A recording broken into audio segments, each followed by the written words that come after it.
Taib, Bismillahirrahmanirrahim. Assalamualaikum warahmatullahi wabarakatuh. Alhamdulillah rabbil alamin, wassalatu wassalamu ala asyrafil anbiya'i wal mursalin sayyidina wa maulana Muhammadin wa ala alihi wa sahbihi ajmain. Qala Allah ta'ala fil Qur'anil Karim, a'udzu billahi minasyaitonir rajim. Ya ayyuhalladzina amanu taqullaha wa la tanzur nafsum ma qaddamat lighad wattaqullaha innallaha khabirum bima ta'malun. Bapak Ibu yang dirahmati Allah Subhanahu wa taala, di hari ini kita bisa berkumpul kembali setelah kita melaksanakan sholat subuh berjamaah, dan insya Allah kita akan melanjutkan tadabbur kita kaitan dengan surat Al-Fatihah ya. Terakhir kita membahas tentang Maliki Yaumiddin, bahwa hendaklah kita selalu menjadikan orientasi kehidupan kita adalah orientasi akhirat. Karena ketika kita membaca Maliki Yaumiddin, maka sesungguhnya kita teringat bahwa Allah itu adalah yang menguasai dunia dan tentu juga nanti hari pembalasan. Dan ketika orientasi kita akhirat, maka segala aktivitas yang kita lakukan tentu akan selalu dikaitkan dengan kehidupan setelah kematian.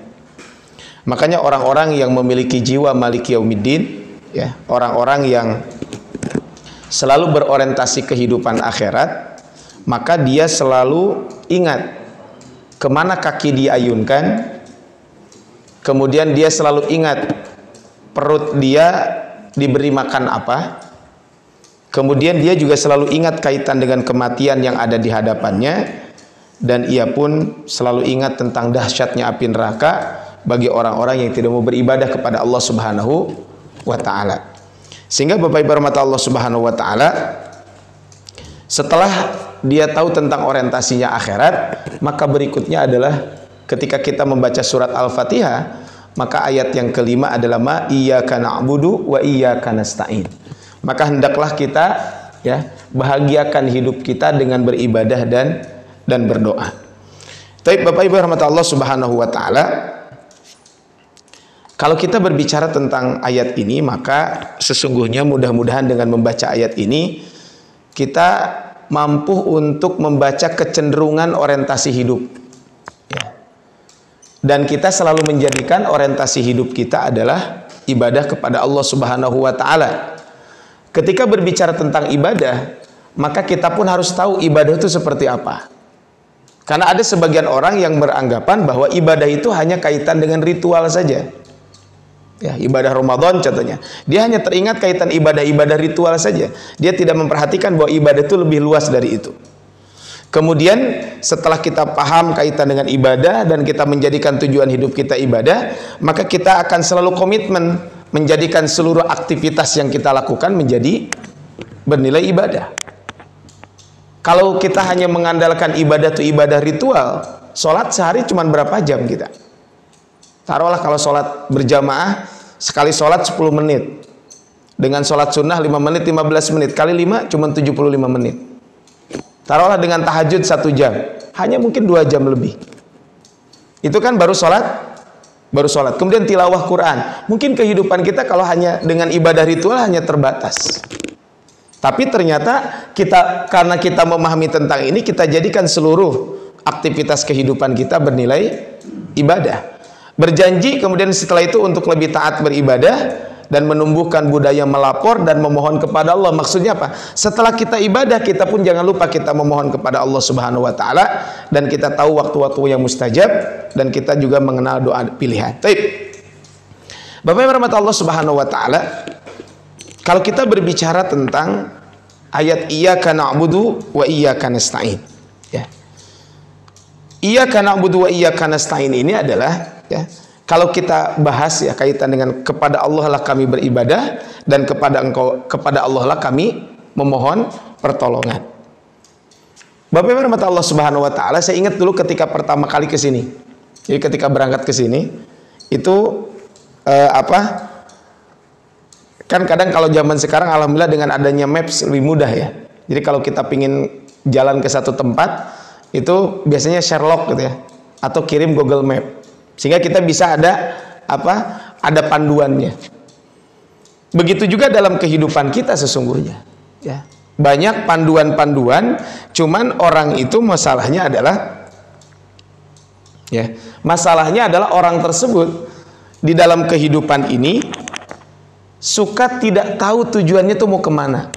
Jadi kalau orang ditanya tujuan bapak ibu apa, pasti jawabannya adalah saya ingin cari kekayaan, saya ingin cari kesehatan dan seterusnya. Itu adalah tujuan-tujuan orang dalam kehidupannya.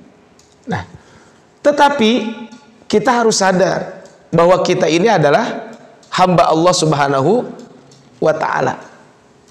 Karena kita hamba Allah Subhanahu wa ta'ala, baik itu kita rela ataupun tidak rela, kita ini abdun min ibadillah.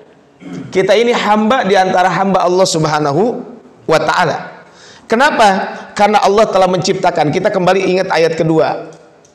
Alhamdulillahi rabbil alamin. Artinya ketika kita berbicara tentang alhamdulillahi rabbil alamin, maka rabbil alamin itu kan Allah sebagai Rob. Rob itu yang menciptakan, yang mengatur, yang memberi rizki. Kita tahu ayat ini bahwa kita sebagai hamba Allah Subhanahu wa ta'ala, baik kita suka ataupun tidak suka, kita hamba Allah.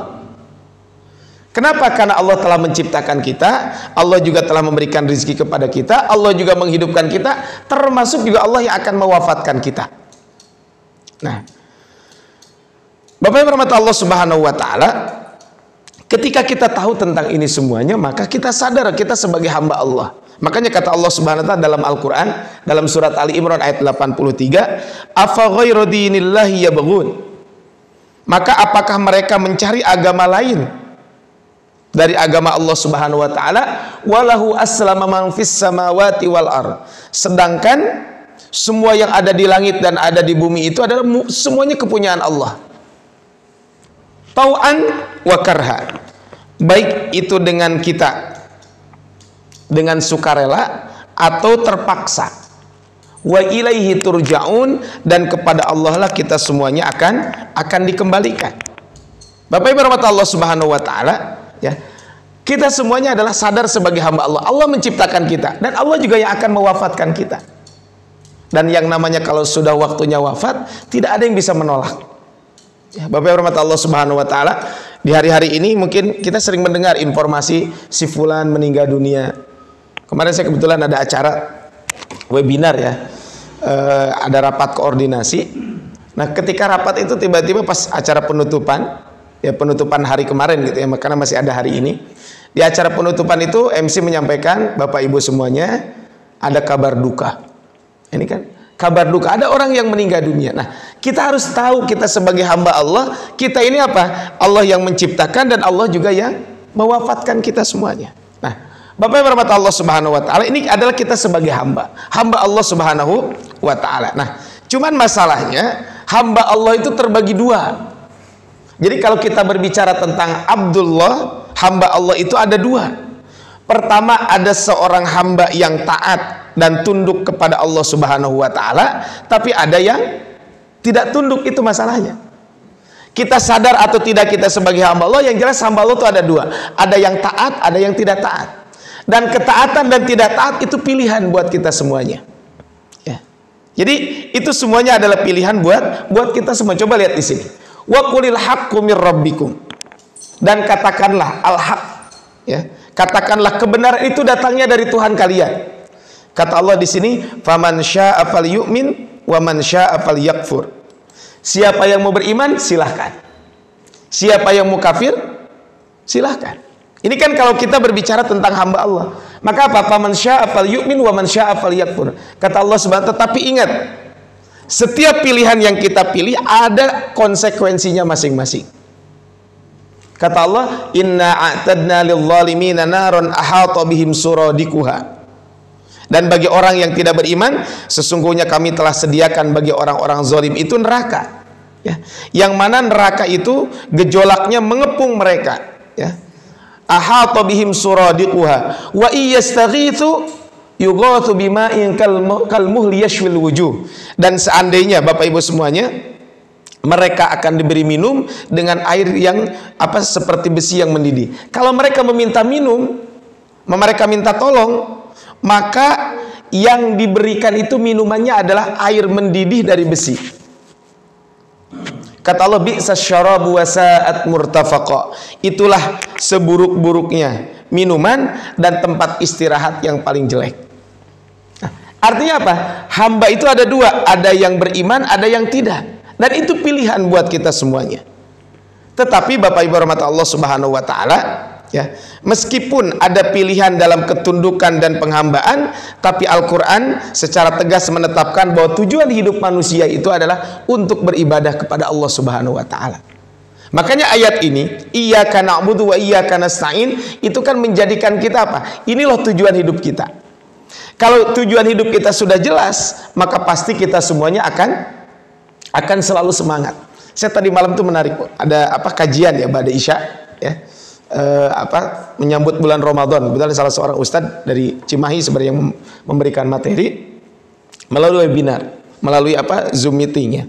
Nah, beliau menyampaikan ya kaitan dengan bab ini gitu ya. Ketika berbicara tentang berbicara tentang bagaimana kita menghadapi bulan Ramadan. Beliau diungkapkan dengan beliau pertama kali menyampaikan tentang hadis Nabi SAW. Lis-shaimi farhatan, kata beliau. Bagi orang yang berpuasa itu ada dua kebahagiaan. Kebahagiaan ketika berbuka dan kebahagiaan ketika berjumpa dengan Allah Subhanahu wa taala. Nah, ini kan dua kebahagiaan. Jelas tujuannya. Kita ada dua kebahagiaan, kebahagiaan di dunia dan kebahagiaan di akhirat. Kemudian saya tentu mengutip firman Allah Subhanahu wa taala di dalam surat As-Saff, ya. Disebutkan bahwa ketika berbicara tentang di dalam surat As-Saff itu kan, bahwa ya ayyuhalladzina amanu hal adullukum ala tijaratin tunjikum min adzabin alim tu'minuna billahi wa rasul, dan seterusnya. Kan dalam ayat ini sama, dalam ayat ini juga disebutkan bahwa ada dua tujuan akhir kita. Satu adalah al-fauzul azim, kemenangan yang besar, ya. Kemenangan yang besar itu bisa di dunia ataupun di akhirat. Sehingga ketika kita tahu tujuan kita adalah kemenangan yang besar itu, maka tentu kita akan selalu semangat karena jelas tujuannya. Tujuan kita adalah ingin mencapai kemenangan. Makanya Bapak Ibu, ketika kita menjalankan ibadah Ramadan, karena tahu pahalanya besar, hari ini puasa lemas, besok puasa lagi nggak? Kalau Ramadan puasa sampai kapan? Sampai ujung, karena jelas tujuan kita. Nah, dalam Al-Quran Allah menyebutkan tujuan hidup kita di dunia ini adalah Allah Subhanahu wa taala menjelaskan kepada kita semuanya tentang tujuan kehidupan kita. Allah Subhanahu wa taala menjelaskan tujuan hidup kita di dunia itu adalah untuk ibadah dan tunduk kepada Allah Subhanahu wa taala. Makanya dalam ayatnya, wa ma khalaqtul jinna wal insa illa liya'budun. Tidaklah aku menciptakan jin dan manusia kecuali untuk beribadah kepada Allah Subhanahu wa ta'ala. Jadi Bapak Ibu, kalau kita membaca iyyaka na'budu wa iyyaka nasta'in, kita jelas orientasi kita itu tidak ada lain kecuali ibadah. Sehingga apapun yang kita lakukan bernilai ibadah atau tidak. Kalau dikaitkan dengan ayat Maliki Yaumiddin, apa yang kita lakukan dampak baik untuk akhirat atau tidak. Sebentar lagi kita akan menghadapi bulan Ramadan. Ya, kalau hari ini hari Ahad berarti tinggal berapa hari lagi? 10 hari lagi ya. Ahad, Senin, 9 hari lagi. Bukan 10 hari lagi. Karena kalau menurut kalender, insyaallah hari Senin pekan depan itu sudah mulai tarawih. Jadi Senin malam Selasa sudah mulai tarawih. Tapi kita tunggu hasil sidang isbat saja. Karena Sya'bannya 29 hari. Walaupun beberapa ormas sudah mengeluarkan hasil sidang isbatnya bahwa awal Ramadan itu adalah hari Selasa. Ya, kita nanti lihat saja hasil sidang isbatnya. Cuman kalau kita menjadikan iyyaka na'budu wa iyyaka nasta'in ini adalah pokok kehidupan kita, tujuan kehidupan kita ibadah. Sehingga apapun yang kita lakukan ibadah atau tidak. Makanya kata Allah di dalam surat Al-Bayyinah, wa ma umiru illa liya'budullaha mukhlishina lahuddin. Di sini ungkapan diurangkan lagi, dan tidaklah mereka diperintahkan kecuali untuk beribadah kepada Allah Subhanahu wa taala dengan memurnikan ketaatan kepadanya dalam menjalankan agama. Ini adalah kalau kita berbicara tentang tujuan kehidupan kita. Sehingga ketika iyyaka na'budu, kepada Engkaulah kami beribadah, artinya kita ingat tujuan hidup kita adalah beribadah kepada Allah Subhanahu wa taala. Tapi Bapak Ibu rahmat Allah Subhanahu wa taala, kembali tadi tema kita adalah bahagiakan diri dengan ibadah dan doa. Setiap orang mendambakan kebahagiaan, semuanya pasti. Tidak ada yang tidak mendambakan kebahagiaan. Ada yang tidak ingin bahagia. Semua orang ingin bahagia, walaupun caranya mungkin beda-beda. Ya. Nah, apa yang dimaksud dengan kebahagiaan yang Allah sebutkan di dalam Al-Quran? Jadi setiap orang pasti ingin yang namanya bahagia. Tidak ada yang tidak ingin bahagia. Kebahagiaan dan kenikmatan adalah dambaan setiap orang. Ya. Kenapa punten ya? Kenapa orang sampai ada yang tertangkap narkoba dan lain sebagainya? Kan biasanya orang yang terkena narkoba itu biasanya apa? Dia pingin bahagia, happy dan lain sebagainya. Itu kan? Cuman caranya yang berbeda. Ya. Semua motif perbuatan manusia semuanya berujung untuk menggapai kebahagiaan dan kenikmatan. Hanya saja yang memburu kenikmatan dan kebahagiaan semu dan sesaat, yang lain mengejar kebahagiaan yang hakiki. Itu aja bedanya. Ada orang yang mengejar kebahagiaan itu betul-betul kebahagiaan yang hakiki, ada yang mengejar kebahagiaan sesaat. Ada orang kenapa dia bekerja? Mengumpulkan harta, supaya apa? Supaya bisa bahagia. Cuman pertanyaannya, apakah dengan harta itu akan bahagia? Kalau kebahagiaan itu karena faktor harta, berarti kasihan orang-orang yang tidak punya rizki. Maksudnya orang-orang yang tidak punya harta. Kalau kebahagiaan itu hanya dengan jabatan, kasihan dong orang-orang yang tidak punya jabatan. Ya. Bapak Ibu rahmat Allah Subhanahu wa taala, kadang gitu ya, kalau kita lihat, kalau kita melihat kebahagiaan, kan kebahagiaan itu ada yang semu, ada yang hakiki. Maka kalau kita lihat apa yang dimaksud dengan kebahagiaan hakiki yang disebutkan di dalam Al-Qur'an. Maka Al-Qur'an diturunkan kepada manusia untuk memandu manusia kaitan supaya kita bisa menemukan kebahagiaan itu. Dan ternyata Bapak Ibu rahmat Allah Subhanahu wa taala, satu-satunya untuk menemukan kebahagiaan, ketenteraman dan ketenangan itu adalah dengan kita beribadah kepada Allah. Jadi kalau kita ingin bahagia, dengan beribadah. Orang yang punya harta, tidak punya harta, kalau tujuan hidupnya ibadah, pasti akan bahagia. Ya. Gini ya, kalau kita lihat, kalau hanya kebahagiaan itu tadi, kebahagiaan semu dengan jabatan, dengan harta dan lain sebagainya. Coba Bapak Ibu, ada orang sudah kaya raya, kenapa dia masih menumpukan harta? Karena mungkin dalam kehidupannya ada kebahagiaan yang kurang. Saya pernah ketemu dengan seseorang. Waktu saya masih kuliah S1. Dulu kebetulan kalau ketika saya kuliah S1, pulangnya itu Ramadan pasti nggak pulang. Karena kebetulan bulan Ramadan bukan musim libur. Jadi belum waktu libur pulang. Nah, ketemu dengan seorang itu 2 tahun kalau salah berturut-turut. Ketemu dia iktikaf di Masjidil Haram dari Indonesia. Masih jarang dulu orang umroh gitu ya. Si bapak tersebut mengatakan, saya alhamdulillah masih bisa umroh dan lain sebagainya. Cuman kata beliau ada yang kurang. Kenapa? Anak saya menikah bertahun-tahun sampai sekarang belum punya anak. Jadi ternyata ada kekurangan saja.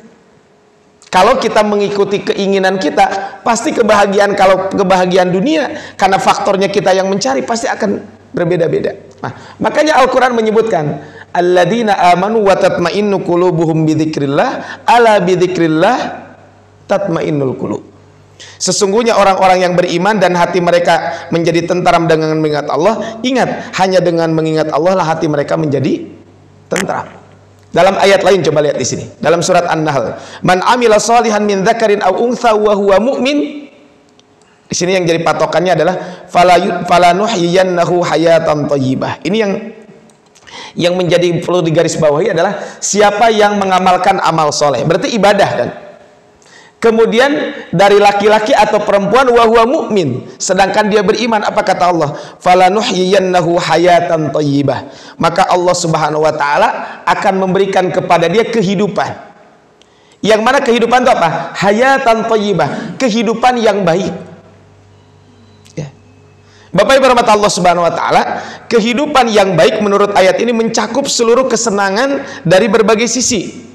Kemudahan hidup dengan rizki yang halal dan baik, atau merasa selalu cukup dan ridho dengan rizki yang diberikan Allah kepadanya, dan atau selalu merasakan kebahagiaan batin. Ini adalah hayatan thayyibah. Jadi kalau kita berbicara tentang hayatan thayyibah itu apa? Ini kehidupan yang sangat baik. Makanya Bapak Ibu rahmat Allah Subhanahu wa taala, ayat ini menjadi hal yang penting buat kita semuanya. Dengan kita beramal soleh, kita akan bahagia. Ini di dunia pasti kita akan mendapatkan kebahagiaan. Makanya betul kalau Bilal ketika itu Apa mohon maaf? Rasul pernah menyampaikan, "Arihna ya Bilal bis shalah." Wahai Bilal, buat aku istirahat dengan sholat. Makanya kalau kita berbicara apa yang pernah disampaikan oleh Al-Imam Ibnul Qayyim, kalau kita ingin bahagia, kata beliau, lakukan 3 hal. Satu adalah selalu bersyukur atas nikmat yang Allah berikan. Yang kedua, selalu bersabar atas musibah yang menimpa. Yang ketiga, selalu beristighfar kalau kita lalai. Ini adalah kunci kebahagiaan. Makanya kata Allah, siapa yang beramal soleh dan dia beriman, maka Allah akan berikan kehidupan yang baik. Ini adalah kalau kita berbicara tentang ini. Maka hayatan thayyibah, kehidupan yang baik. Tapi rahmat Allah Subhanahu wa taala. Nah, kalau kita mencari kebahagiaan selain ibadah, itu kebahagiaan yang semu, pasti. Jadi sekali lagi, kalau kita mencari kebahagiaan selain beribadah kepada Allah, maka itu kebahagiaan yang semu. Kenapa? Karena Allah sendiri yang menyampaikan, "Wa man a'rada an dzikri." Siapa yang berpaling dari mengingatku. Kan tadi kata Allah, "Ala bidzikrillah tatmainnul qulub." Dengan mengingat Allah, hati kalian akan tenang. Maka orang yang berpaling dari mengingat Allah, fa innalahu ma'isyatan dhanka. Sesungguhnya bagi mereka itu kehidupan yang sempit. Bapak Ibu rahmat Allah Subhanahu wa taala, orang punya harta, orang punya jabatan dan lain sebagainya. Kenapa dia masih melakukan tindakan-tindakan yang tidak terpuji? Ya, banyak kan orang yang kemarin sempat ada public figure gitu ya, rumahnya aja sampai 3 lantai apa 4 lantai. Karyawannya aja sampai puluhan. Karyawan rumah bukan karyawan perusahaan, yang tukang kebun dan lain sebagainya. Kalau dari sisi harta dia bahagia banget, tapi kenapa dia ketangkep karena narkoba? Ternyata tujuannya adalah dia pingin bahagia. Ketika ditanya, kamu kira-kira ada yang kurang nggak? Enggak, katanya. Ketika diwawancara, tapi ternyata kenapa dia melakukan sampai narkoba dan lain sebagainya? Karena dia mencari kebahagiaan yang semu, kehidupannya sempit. Orang yang saya pernah ketemu dengan Allahyarham, sudah meninggal dunia ya. Dulu ada artis, dia sudah bertaubat. Pada waktu itu kita undang di dalam salah satu acara, ya. Di salah satu acara, dan beliau cerita tentang kenikmatan sekarang setelah hijrah dengan sebelum hijrah. Kata beliau, saya itu sampai saat ini, sampai beliau meninggal, rumahnya ngontrak. Maksudnya ngontrak itu karena dulu banyak duitnya, cuman habis gitu. Ya begitu taubat mungkin ya, beliau ya hartanya habis dan aja masih ngontrak. Tapi kata beliau, saya sekarang walaupun dalam kondisi ngontrak, saya masih bisa haji, saya pernah umroh dan lain sebagainya. Dulu ketika saya kaya raya, itu nggak pernah haji, nggak pernah umroh. Terus ditanya, gimana Pak? Sekarang kehidupannya lebih tenang. Saya lebih tenang kondisi sekarang. Dulu katanya, ketika saya jadi artis, saya sekali manggung itu bisa haji sekeluarga. Tapi kata beliau, saya tidak pernah menjalankan ibadah haji dan tidak pernah umroh. Kemudian kata beliau, kenapa ketika itu seolah-olah saya bahagia? Betul, orang melihat saya bahagia. Padahal dalam kehidupan saya, katanya, saya tuh khawatir nanti ada artis baru yang menyaingin dan lain sebagainya. Itu dia cerita sendiri. Kenapa banyak public figure yang terkena narkoba dan lain sebagainya? Karena menurut kita aja seolah-olah bahagia di depan TV dan lain sebagainya. Di belakangnya mungkin dia juga pusing dan lain sebagainya. Akhirnya banyaknya yang terjerumus kepada narkoba. Kenapa? Salah satunya itu.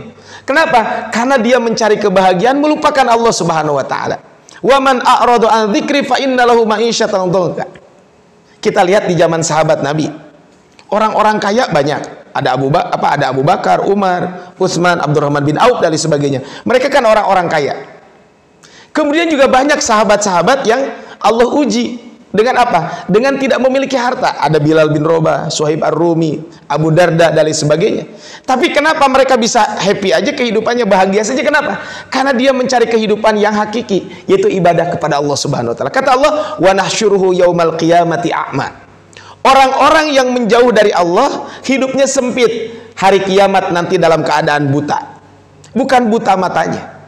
Kata Allah, qala rabbi lima hasyartani a'ma. Orang tersebut mengatakan, ya Allah, kenapa engkau bangkitkan aku dalam keadaan buta? Wa qad kuntu basira. Padahal aku di dunia dulu dalam keadaan bisa melihat.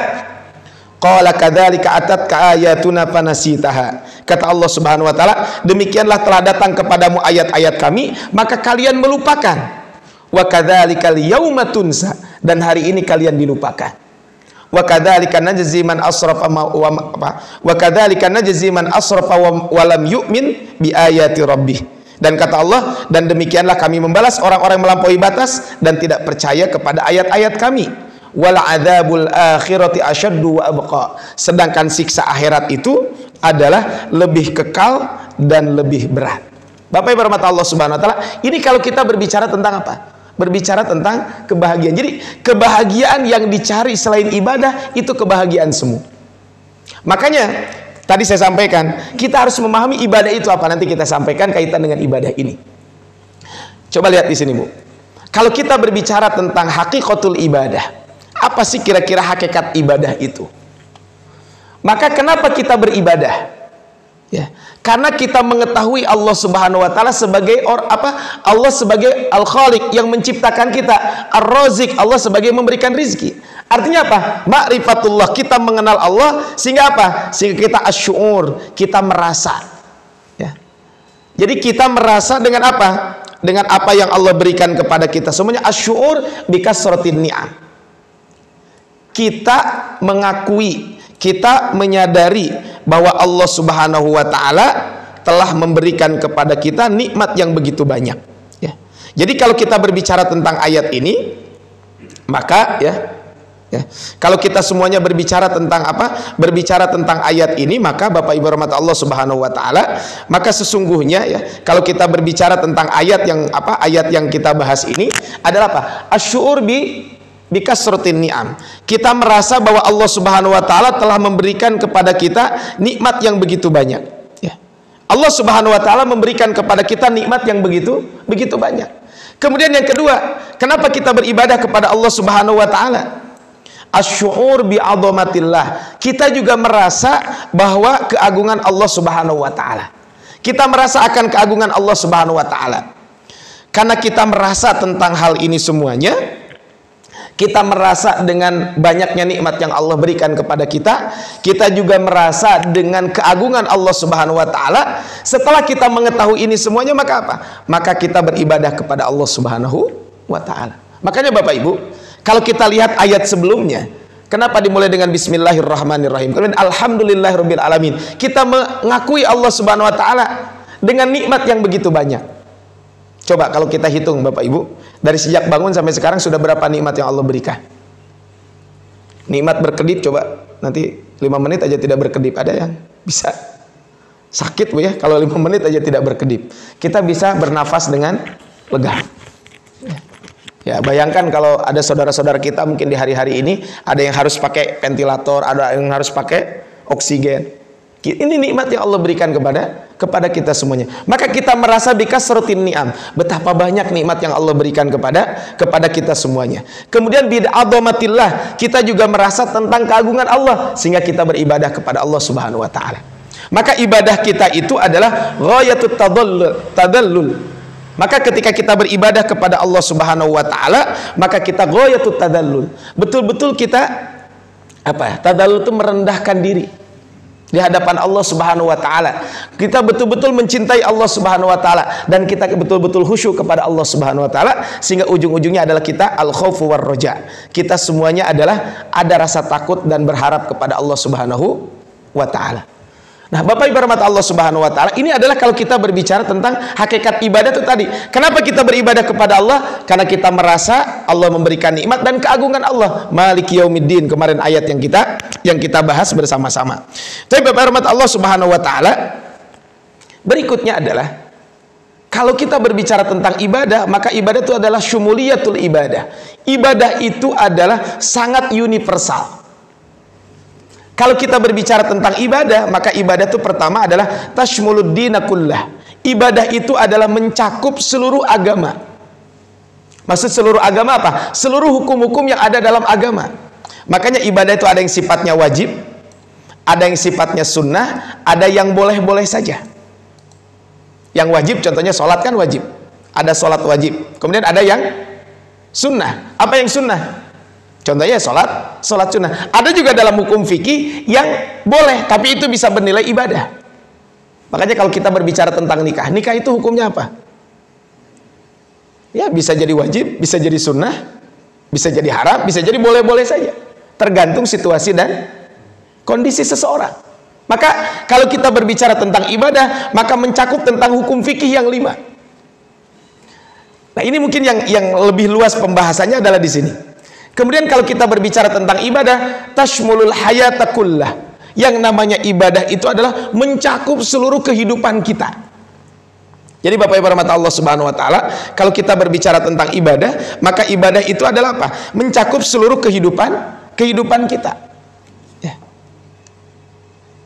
Apa kehidupan kita Bapak Ibu rahmat Allah Subhanahu wa taala? Kalau kita berbicara tentang ibadah, maka ibadah itu mencakup seluruh kehidupan kita.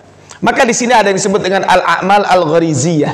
Bapak Ibu, kalau berbicara tentang ibadah, ibadah itu ada yang bersifat insting, ataupun dan bahasa kitanya adalah memenuhi kebutuhan hajat kita. Dalam bahasa lebih detail lagi adalah punten, melakukan hubungan suami istri itu pun bisa jadi ibadah. Kemudian yang kedua, al-a'mal al-ijtimaiyah. Yang namanya ibadah itu adalah mencakup tentang seluruh aktivitas sosial. Saya lihat di depan itu kan ada apa? Ada spanduk ya. Contohnya bantuan kopi dan lain sebagainya gitu ya. Ini kan bagian dari al-a'mal al-ijtimaiyah. Jadi aktivitas sosial kita. Mungkin di kampung makan biasa gitu ya. Kalau hari Jumat dulu mah ada jumsih gitu ya. Jumat bersih-bersih. Jadi hari Jumat bebersih itu kan a'mal al-ijtimaiyah. Itu kan aktivitas sosial. Ada orang sakit kita jenguk, itu kan aktivitas sosial. Maka al-a'mal al-ijtimaiyah. Jadi kalau kita berbicara tentang ibadah seluruh kehidupan kita. Kemudian al-a'mal al-ma'asyiyah. Termasuk juga ibadah itu adalah kalau kita berbicara tentang aktivitas mencari nafkah. Saya sempat sampaikan khutbah Jumat di salah satu perusahaan. Saya sampaikan waktu itu khutbah Jumat bahwa bisa jadi dengan bekerja kita masuk surga. Jadi masuk surga dengan bekerja. Ternyata pekerjaan kita mencari nafkah itu bisa menyebabkan kita masuk surga. Dan itu bisa jadi ibadah dengan syarat ibadah pekerjaannya yang halal tentu, dilakukan secara profesional, kemudian juga tidak melanggar aturan Allah Subhanahu wa taala, dengan jujur dan lain sebagainya. Dalam sebuah hadis Rasul menyampaikan ini tentang al-amal al-ma'asyiyah, bahwa ini termasuk ibadah. Rasul pernah lewat seorang laki-laki setelah perang Badar, setelah perang Tabuk. Jadi Rasul lihat ketika selesai perang tersebut, kemudian Rasul melihat tangan orang tersebut melepuh. Kebayang melepuh? Ditanya, "Hari kamu kenapa tangannya melepuh?" Dia cerita, "Ya Rasulullah, tangan saya melepuh karena saya mencangkul tanah untuk menghidupi keluarga saya." Jadi kalau bahasa kitanya petani sebenarnya. Kemudian Rasul mencium tangan orang tersebut dan kata Rasul, tangan inilah yang tidak akan disentuh oleh api neraka. Artinya kalau kita melakukan aktivitas mencari nafkah, mau berdagang, mau apapun, silakan. Makanya kalau ditanya, pekerjaan apa yang paling utama? Para ulama mengatakan, pekerjaan apapun itu utama. Memang ada yang mengatakan berdagang utama. Ya, ada keutamaan berdagang. Kemudian pertanian sebagian mengatakan utama, iya, karena ada hadis tentang bercocok tanam. Kata Rasul, tidaklah seorang menanam satu tanaman, tanaman itu dimakan orang, dicuri orang, atau dimakan binatang, kecuali dia akan mendapatkan pahala. Nah, ini kan artinya mencari nafkah. Apapun, sehingga kata Syekh Abdurrahman As-Sa'di, kata beliau, pekerjaan itu, pekerjaan apapun itu yang terbaik, sesuai dengan keahliannya masing-masing. Ya jika ahlinya dia sebagai karyawan, ya karyawan, lakukan karyawan dengan kerja dengan benar. Makanya al-amal al-ma'asyiyah. Ini kalau kita berbicara tentang ibadah. Kemudian imaratul ardi, memakmurkan bumi ini. Dan iqamatuddin, kemudian juga menegakkan agama.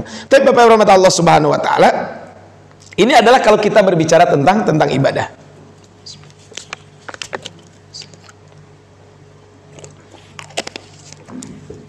Kemudian berikutnya, kalau kita berbicara tentang ibadah, ibadah itu universal. Ibadah juga tasmulul qiyanil basyari kullah. Bahwa yang namanya ibadah itu pun mencakup seluruh aktivitas tubuh kita. Kan kalau kita berbicara manusia itu kan terbagi 3. Pertama al-qalbu, hati. Yang kedua al-aqlu, akal. Yang ketiga fisik, al-jawari. Maka 3-tiganya adalah bisa beribadah. Hati kita beribadah? Iya, bisa. Gimana ibadahnya hati? Ketika kita mendapatkan nikmat, kita akui nikmat tersebut dari Allah. Kemudian kita takut hanya kepada Allah, kita berharap hanya kepada Allah. Itu kan aktivitas hati. Kalau dengan akal bisa beribadah? Bisa. Dengan mencari ilmu seperti ini kan beribadah. Dengan anggota tubuh apalagi. Maka kalau kita berbicara tentang ibadah ini, maka apa? Ibadah ini sangat universal, apapun. Makanya saya katakan tadi, kalau ibadah hanya ibadah ritual, Bapak Ibu, puasa dalam setahun kita berapa hari kira-kira? 6 bulan? Ada yang puasa Daud? Ya paling mentok kan puasa Daud, Pak ya. Ya kalau orang udah puasa Daud paling kan berarti dalam setahun hanya berapa bulan? Hanya 6 bulan kan berpuasa. Ya plus Ramadan berarti ya. 5,5 bulan berarti plus Ramadan. Ya 6,5 bulan dia berpuasa. Ini kan berarti sedangkan kehidupan kita berapa? Kalau kita tilawah Quran dan lain sebagainya, kalau mengandalkan ibadah ritual, tapi ternyata ibadah ini sangat banyak. Hati kita bisa ibadah, akal kita bisa beribadah, anggota tubuh kita juga bisa beribadah. Tapi bagaimana supaya ibadah kita diterima oleh Allah Subhanahu wa taala?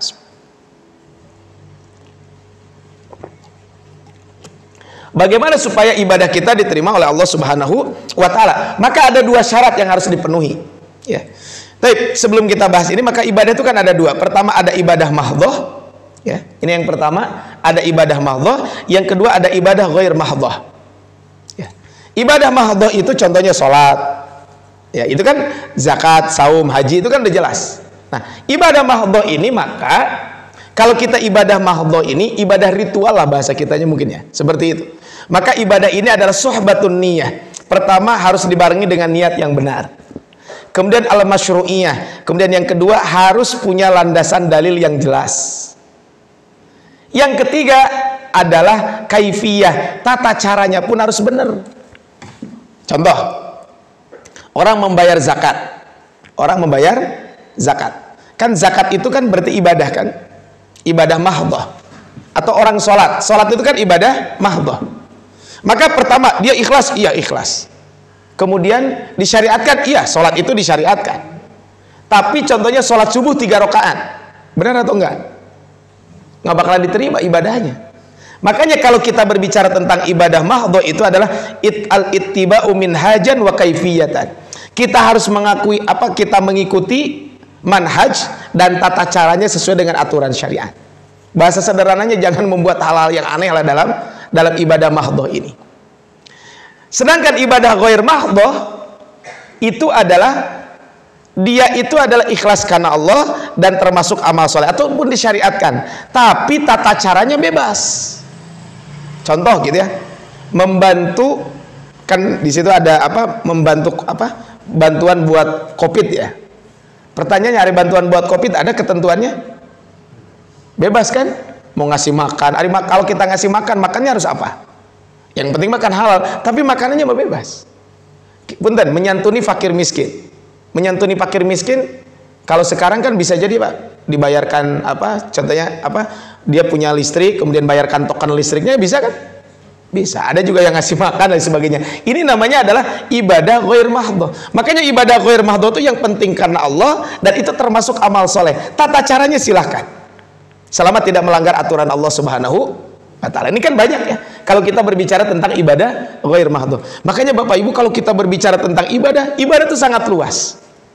Ibadah itu sangat luas. Jangan terfokus hanya ibadah ritual saja ya. Ibadah ritual saja. Sehingga kalau kita berbicara tentang ibadah, sekali lagi adalah ibadah itu adalah sangat luas. Makanya ini yang tadi saya sampaikan di awal, bahwa kita harus memahami tentang ibadah itu sangat luas. Tetapi ada kesamaan antara mahdhah dengan ghair mahdhah, bahwa itu termasuk amal soleh. Tapi kalau ibadah mahdhah, tata caranya harus diikuti. Haji itu kan ibadah mahdhah. Kalau tawaf berapa putaran? 7. Kan dimulainya dari mana? Dari Hajar Aswad. Boleh nggak kalau kita tawaf dimulai dari rukun Yamani? Nggak sah tawafnya.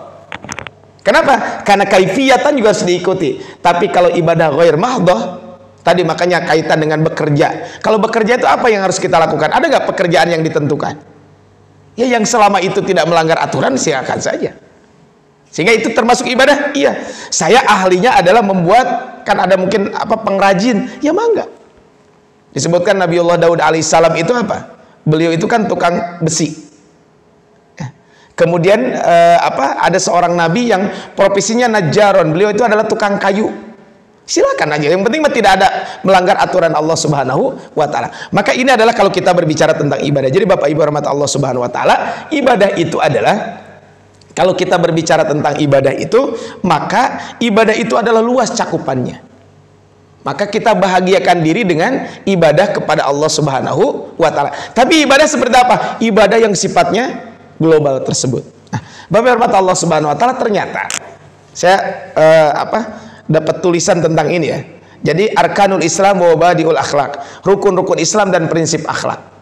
Jadi ternyata kalau ibadah itu kita lakukan, maka ternyata ibadah yang kita lakukan itu adalah sangat berdampak pada akhlak, pada perilaku keseharian kita semuanya. Bapak rahmat Allah Subhanahu wa taala, kita lihat di sini gitu ya. Kaitan dengan ibadah dan perilaku akhlak, ya. Kita mengikrarkan 2 kalimat syahadat. Ini contoh rukun Islam saja. Kita mengucapkan asyhadu an la ilaha illallah wa asyhadu anna muhammadar rasulullah. Kira-kira prinsip akhlak yang didapatkan apa? As-sidqu wal ikhlas. Bahwa orang yang mengucapkan 2 kalimat syahadat itu, maka dia itu adalah ikhlas dan jujur. Ini adalah mabadi, adalah prinsip akhlak dari syahadat itu adalah kita jujur dan ikhlas. Kemudian yang kedua, iqamatus shalah, mendirikan salat. Prinsip akhlak yang bisa kita ambil, dan tentu masih banyak prinsip yang lain. Maka di sini adalah ijtinabul fawahisyi wal munkar. Innas sholata tanha anil fahsya'i wal munkar. Kemudian membayar zakat. Tazkiyatun nafsi anil bukhli wa tanmiyatur ruhut tadamun. Ini adalah prinsip akhlaknya. Kalau kita mengeluarkan zakat, kita membayar zakat, maka mensucikan diri dari sifat bakhil, ya. Mensucikan diri dari sifat bakhil. Kemudian watanmiyatur ruhut tadamun.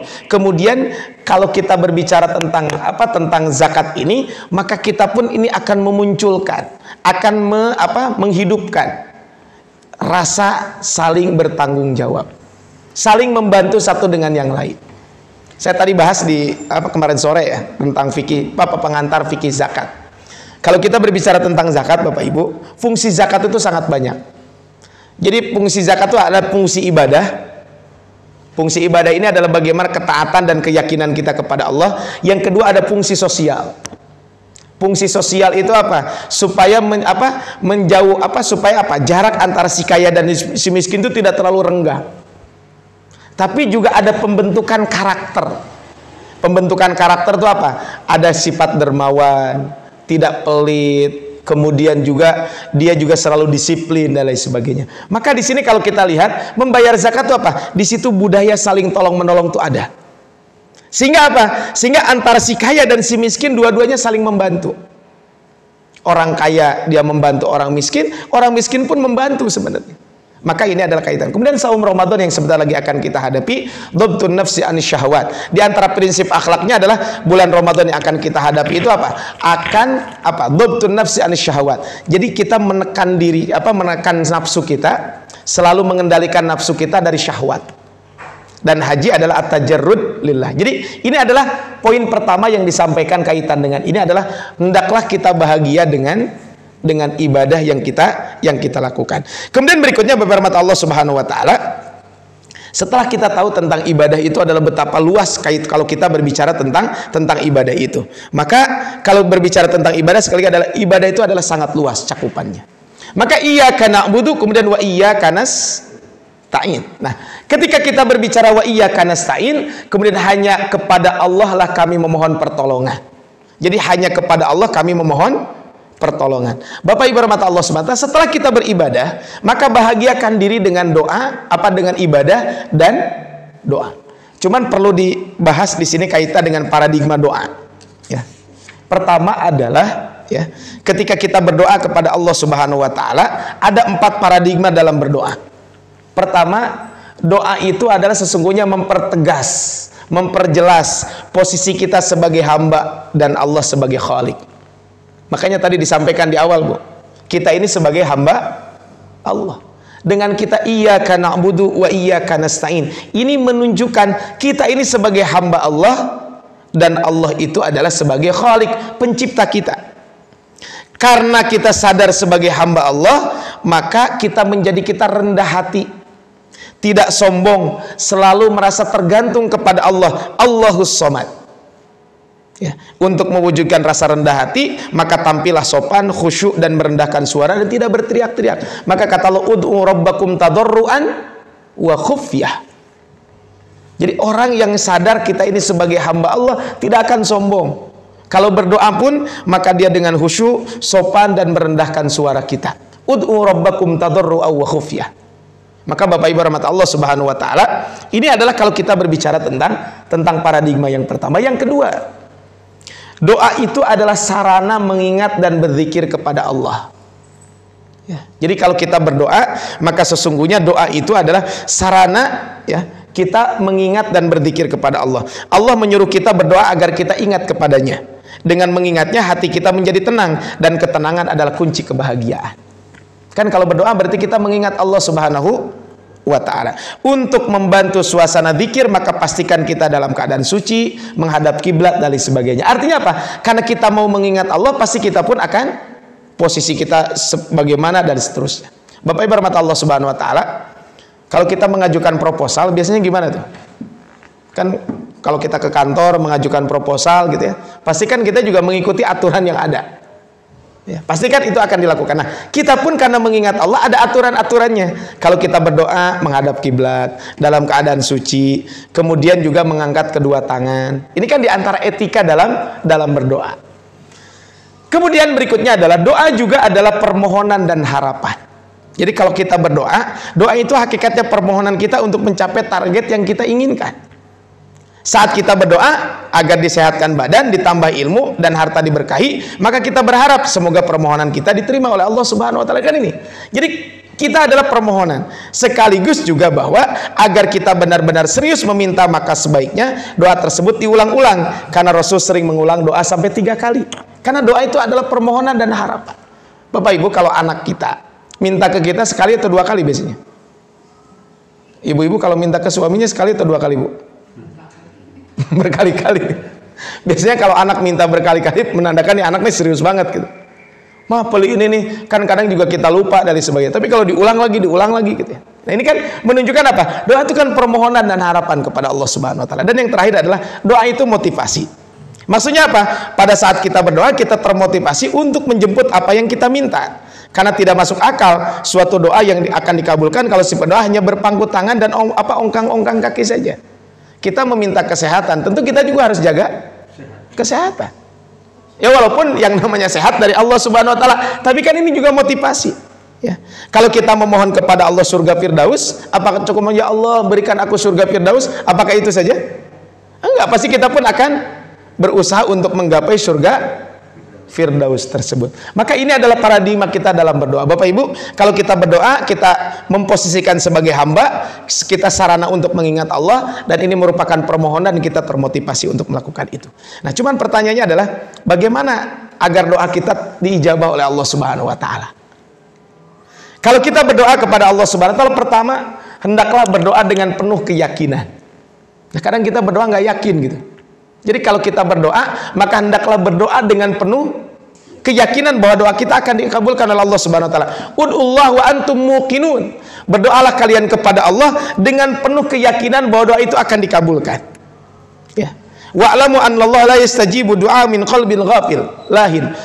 Ketahuilah bahwa Allah itu tidak akan mengijabah doa dari seseorang yang hatinya itu lalai.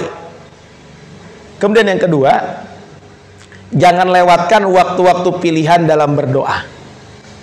Nah Bapak Ibu, kan dalam setiap hari itu kan banyak waktu-waktu mustajab berdoa. Satu, bainal adzani wal iqamah, antara adzan dan iqamah.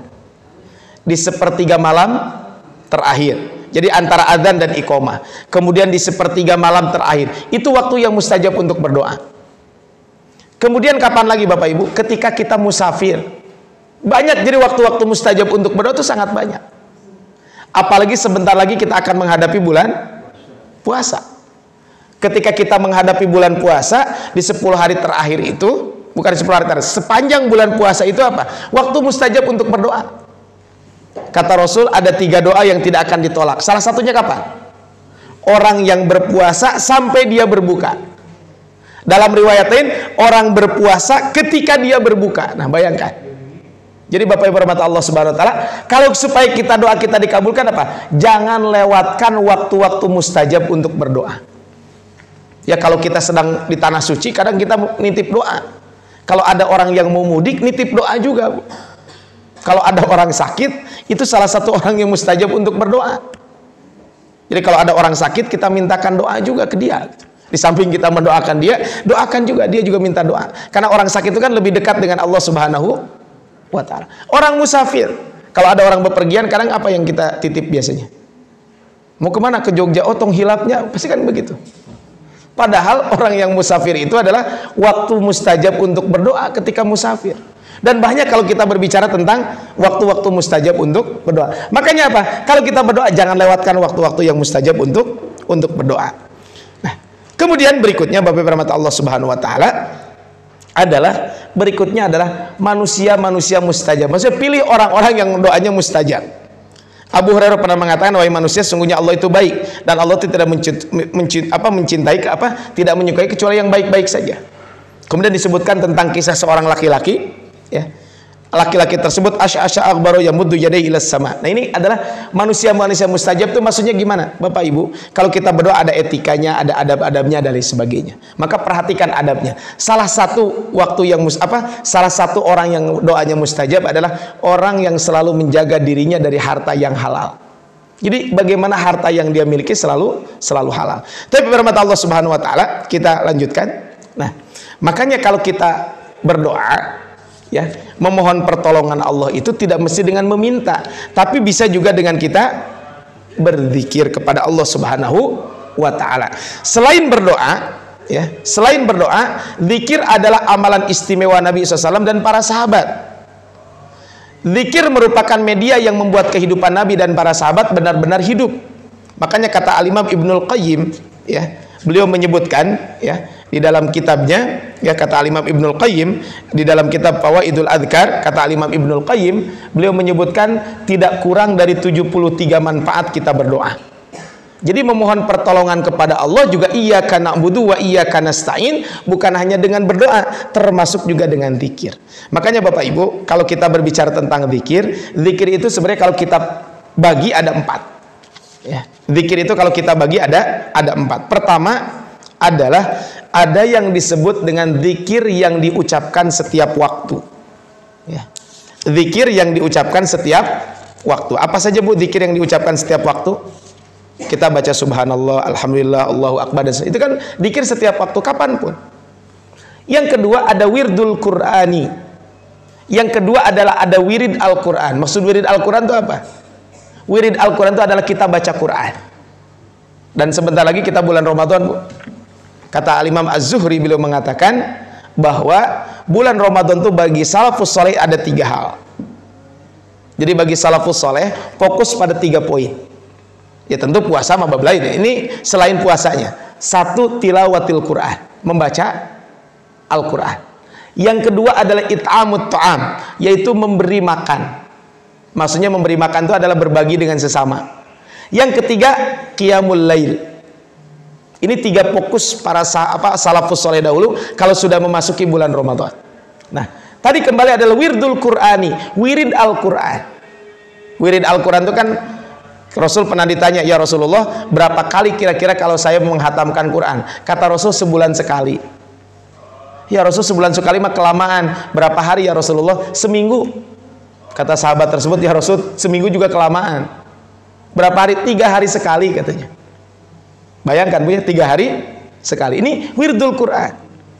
Kata Rasul, karena kalau ada orang menghatamkan kurang dari 3 hari, maka biasanya dia tidak bisa memahami. Ini memang kalau dalam waktu yang normal. Kalau waktu-waktu yang istimewa seperti Ramadan, para ulama dahulu ada yang sampai dalam sehari hatam 2 kali. Gimana kok kaget hatam 2 kali gitu ya? Mungkin gak Bu? Mungkin kalau kita sudah bacanya lancar. Coba Ibu kalau baca Al-Fatihah berapa menit tuh Bu? Biasanya kalau baca Al-Baqarah cepat gak Bu? Cepat kan baca Al-Baqarah? Atau baca Yasin coba? Baca Yasin itu ada 100 berapa? 80 berapa ayat? 80 berapa ayat Bu? 82 apa 83? Ya 83 ayat ya. Nah, baca surat Yasin. Lama nggak tuh cepet? Cepet kan? Coba baca surat setelahnya. Surat As-Saffat. Nggak lambat kan? Coba, kenapa? Karena kita terbiasa. Nah, para ulama dahulu ya memang mereka pertama dari sejak kecil sudah hafal Quran. Ya kalau baca Quran yang agak cepat itu kan mungkin 20 menit 1 juz dapat. Berarti kan kalau 30 juz cukup berapa menit? Kan 1 jam berarti 60 menit. 3 juz kan? 3 juz. Artinya kalau 3 juz berarti 1 jam. Kalau 30 juz 10 jam. Ya bisa hatam sekali kan? Kalau ibu sekali duduk ba'da subuh, kalau pingin hatam berarti jam 4 sore juga udah hatam. Ya tapi mereka tidak ada aktivitas lain kecuali baca Quran. Imam Abu Hanifah itu siang sekali, malam sekali. Imam Syafi'i juga sama, 60 kali dalam selama bulan Ramadan. Nah, hari kita mau genep 10 kali mah atuh rada susah teh nya. Ya dibuang nona genep kali atuh. Kan kalau 6 kali berarti kita hatam per 5 hari sekali kan. Kalau 5 hari sekali berarti kita 1 hari 6 juz. 1 hari 6 juz, gimana cara tilawahnya? Tiap selesai sholat kita baca 1 juz. Duduk aja setengah jam, Pak. Setelah subuh duduk setengah jam. Makanya nanti setelah kalau bulan Ramadan ya setelah subuh ya kita tadarus sampai nunggu syuruk gitu ya. Kemudian nanti pada subuh kemudian nanti mungkin zuhur tilawah lagi, asar tilawah lagi, maghrib tilawah lagi, isya tilawah lagi 5 juz. Nanti pada taraweh tilawah lagi satu juz. Artinya kalau mau itu memanggalah diatur sedemikian rupa. Artinya wirid Al-Qur'an. Jadi ini berzikir kepada Allah Subhanahu wa taala. Kemudian zikir pagi dan petang. Ini zikir. Kemudian berikutnya yang keempat ada zikir berdasarkan waktu dan momentum. Maksudnya begini Bu, kalau zikir berdasarkan waktu dan momentum itu begini. Bapak Ibu rahmat Allah Subhanahu wa taala, contoh begini. Kalau Bapak Ibu masuk masjid, ada zikirnya? Ada kan? Bismika Allahumma ahya. Bukan. Allahumma ftahli abwaaba rahmatika. Ini kan zikir berdasarkan waktu dan momentum. Contohnya, saya punya hajat salat, kalau saya punya hajat kan berarti salat ya hajat istilahnya. Kemudian kita berdoa kepada Allah Subhanahu wa taala. Ini adalah zikir berdasarkan waktu dan momentum. Kita mau tidur, kita mau ke kamar mandi dan lain sebagainya. Ini kan zikir berdasarkan waktu dan momentum. Jadi kalau kita berbicara tentang zikir, ya kurang lebih zikir itu ada 4 poin ini. Zikir yang diucapkan setiap waktu, zikir Al-Quran, zikir pagi dan petang, kemudian juga zikir berdasarkan waktu dan momentum tersebut. Bapak Ibu rahmat Allah Subhanahu wa taala, kalau kita berzikir maka Allah memberikan apresiasi bagi orang yang berzikir. Ya, disebutkan di dalam Al-Quran, ini contohnya adalah apresiasi zikir yang selalu membaca Quran. Innalladzina yatluna kitaballah, orang yang selalu membaca Al-Quran. Kan di sini yatluna kitaballah, mendirikan sholat, ini kan zikirnya di sini. Kemudian di sini ada aktivitas ibadahnya. Baca Quran ibadah, tapi mobil khusus mungkin iyyaka na'budu wa iyyaka nasta'in. Ini ada apa? Wa aqamus shalah, mendirikan salat. Wa anfaqu mimma razaqnahum sirran wa 'alaniyah. Apa kata Allah? Yarjuna tijaratan lan tabur. Dia berharap perniagaan dengan Allah yang tidak akan pernah merugi. Jadi dia berjual beli dengan Allah. Yang namanya jual beli pasti kita cari keuntungan kan? Keuntungannya apa kata Allah? Liwafiyahum ujurahum wa yazidahum min fadlih. Ya, ini adalah bagi orang yang selalu melakukan itu, maka apa? Allah akan memberikan apa? Balasannya. Bahkan Allah akan menambah karunia-Nya. Innahu ghafurun syakur. Kemudian kata Allah dalam ayat lain, laisu sawa, tidak sama. Min ahlil kitabi ummatun qa'imatu yasluna ayatillahi ana al-lailahum yasjudun, yu'minuna billahi wal yaumil akhir, wa ya'muruna bil ma'ruf wa yanhauna 'anil munkar, wa yusari'una fil khairat. Di sini ada ungkapan yasluna ayatillah. Laisu sawa, tidak sama semuanya. Ini kan sebenarnya ayat ini kan berbicara tentang orang-orang Yahudi kan, ya para rahib-rahib dahulu. Tidak sama semuanya. Di antara ahlul kitab ada orang-orang, ada ummatun qa'imah, ada mereka yang masih konsisten, istiqomah. Apa yang dia lakukan? Yatsluna ayatillah. Mereka selalu membaca ayat-ayat Allah Subhanahu wa taala. Ini adalah kalau kita berbicara tentang ini. Jadi apresiasi bagi orang yang selalu berzikir. Di antaranya adalah wirdul Qur'ani, selalu membaca Al-Qur'an. Satu huruf yang kita baca akan mendapatkan satu kebaikan. Ini adalah kalau kita berbicara tentang apresiasi bagi orang-orang yang selalu berzikir kepada Allah Subhanahu wa taala, dan tentu masih banyak kaitan dengan bab ini. Jadi Bapak Ibu rahmat Allah Subhanahu wa taala, ayat ini surat Al-Fatihah di ayat kelima ini adalah memberikan motivasi kepada kita selalu bahagiakan diri kita dengan zikir dan ibadah. Ibadah itu tujuan hidup kita, tentu ibadah dengan makna yang luas. Kalau kita bekerja niatan ibadah, pasti pekerjaan kita akan kita tekuni dengan baik. Sebagaimana kita juga berpuasa, kita melaksanakan ibadah puasa, kita tekuni. Kenapa? Karena ibadah. Ibu-ibu di rumah mungkin masak, cuci, apalagi mencuci dari sebagainya. Niatkan itu ibadah kepada Allah Subhanahu wa ta'ala. Sehingga kalau niatan ibadah, ya tidak akan melakukan hal-hal yang aneh-aneh gitu ya.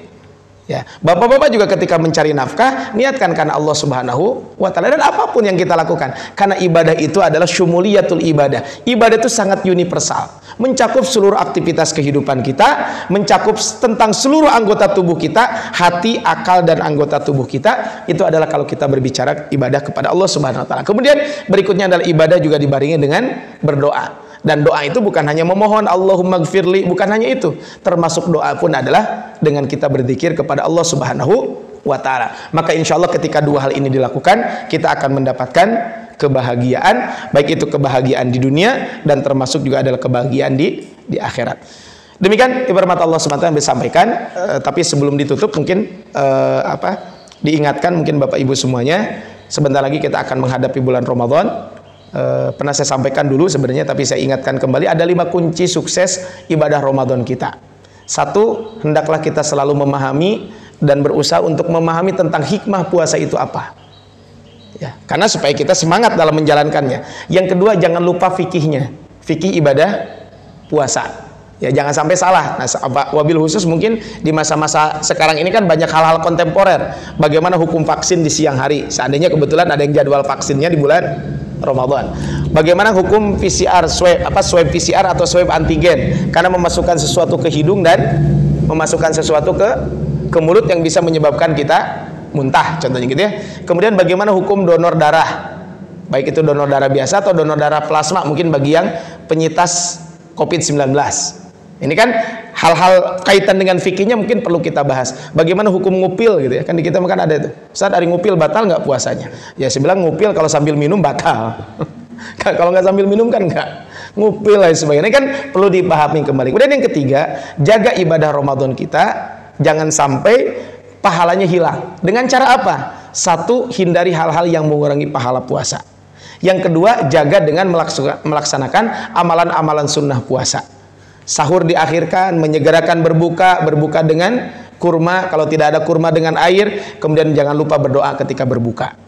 Kemudian yang keempat adalah bahwa setelah kita menjaga ibadah saum kita, maka berikutnya ibadah Ramadan itu bukan hanya puasa. Hiasi ibadah Ramadan dengan berbagai macam aktivitas kebaikan. Di situ ada taraweh, di situ juga ada tilawah Quran, ada sedekah, ada i'tikaf dan lain sebagainya. Maka kita lakukan itu. Dan yang terakhir adalah kita harus istiqomah dalam menjalani ibadah Ramadan itu. Jangan sampai kita menjadikan Ramadan itu ibadah tradisi. Gimana ibadah tradisi itu? Ada tulisan Ustaz saya, beliau membahas tentang tarawih tradisi. Kata beliau, tarawih tradisi itu adalah 1, kata beliau, puasa tapi tidak mencegah dia dari berbuat dosa. Yang kedua, ibadah puasa itu adalah hanya ibadah makan-makan saja. Sahur untuk mencegah supaya tidak lapar, berbuka balas dendam dari lapar. Jangan sampai. Kemudian yang ketiga, katanya apa? Ibadah yang tradisi itu adalah Ramadan rame di awal. Ya. Kemudian berikutnya yang tradisi itu adalah Ramadan menunggu lebaran. Ramadan itu menunggu lebaran. Sehingga di 10 hari terakhir itu sibuk mempersiapkan lebaran. Dan ujung-ujungnya kata dia 1 Syawal adalah hari kemenangan. Rek menang di mana nu kitu mah. Nah, ini kan harus menjadikan renungan buat kita semuanya kaitan dengan bab ini. Ya intinya adalah mari kita hadapi bulan Ramadan walaupun di masa pandemi ini. Ya kita berdoa bagi Allah tidak ada yang sulit untuk menghilangkan pandemi ini gitu ya. Tapi bagi kita semuanya tentu dalam kondisi apapun hendaklah kita menjadikan ibadah Ramadan itu adalah ibadah yang terbaik. Ya setiap tahun jadikanlah Ramadan adalah Ramadan terbaik, karena kita belum tahu tahun depan kita bisa menghadapi Ramadan atau tidak. Tapi firman Allah SWT itu saja mungkin yang bisa disampaikan. Mudah-mudahan bermanfaat. Mungkin saya tutup saja dulu mungkin ya, kalau ada yang mau bertanya setelah saya tutup. Kita tutup dengan baca hamdalah bersama-sama. Alhamdulillahirrahmanirrahim. Dan doa kafatul majlis. Subhanakallahumma wabihamdika asyhadu an la ilaha illa anta astaghfiruka wa atubu ilaik. Assalamualaikum warahmatullahi wabarakatuh.